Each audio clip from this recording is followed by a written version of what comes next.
part 3 relates to timing. So the timing of your investments, not only your investments, timing of your business entry, exits or hold. Timing is what I believe is to be imperative. Once you've got your structure in place, your foundation in place, the timing is the thing to get right. And I came across this article in 2011. Now, mind you, it was written in 2008. Now, in 2011, I was looking for reasons why the GFC occurred. I'll explain why in a minute, but this jumped out at me because it was the headline even, property will fall until at least 2011. And I looked at the US property prices, and it was. I mean, the properties were still falling in 2011. In fact, they bottomed in 2012. US stocks will lead the way, and they were. They were going up. Now, this is written in 2008, so it was blowing my mind. And I've circled, a bit there. The banking crisis is not a random event; it's history repeating.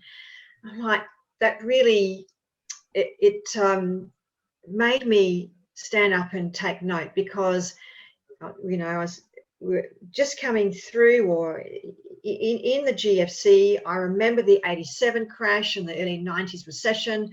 I remember about the Great Depression, reading about it. There were others of these, and I thought if it's history repeating, then I want to know about it. So I fortunately met Phil Anderson, and got his book and started to learn from Phil. And he's put together this property clock. It's actually like more of a clock in relation to how the economy moves. Now, this image is from our website, the homepage on our Property Sharemarket Economics website, and it is interactive. So when you go onto the website, if you hover over the numbers, these boxes pop out, and it gives you an explanation of what occurs through each phase of the 18.6-year cycle. Now, on the website, we also have these years when we think in the future things are going to occur. Now, note that the clock is at 12:30. So 12:30, then we go into number 13. But this is the original clock. This is Phil's original clock, and he's got it on page 360 of his book, The Secret Life of Real Estate and Banking.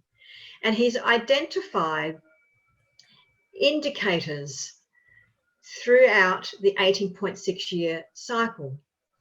And it starts at number 1 on the inside of the clock, goes through to 11 and 12. Now note 11 and 12 mid-cycle slowdown. And then it goes through to number 13, where the real estate cycle is in full swing. Now note we're at 12:30 now. So we're coming into this real estate cycle in full swing. And it comes around the outside of the clock through to number 18. The stocks enter a bear market, and down we go into a land price induced recession. So this is also on our resources page of the website, but this is another graph that I think shows you a little bit more easier of how it actually looks and plays out. And I want to give thanks to Akil Patel for this, because he put this together. He's taken information from Fred Harrison, who's another economist in the UK. He's a brilliant author in the subject, as well as Phil Anderson, and he's put together this diagram. But what we have here are the dates of the cycles after World War II. Now, if you want information about the cycles prior to World War II, go to Phil's book. All the history is there in detail. It's an amazing read. But I've underlined the current cycle. So 2011 being the beginning of the current cycle. And here we are in 2020. And you can see we've got this expansionary phase yet to come. So we have like a 7-year expansion phase in the first half, this slowdown or recession. It's a short period of time. And then we go into the second expansionary phase. But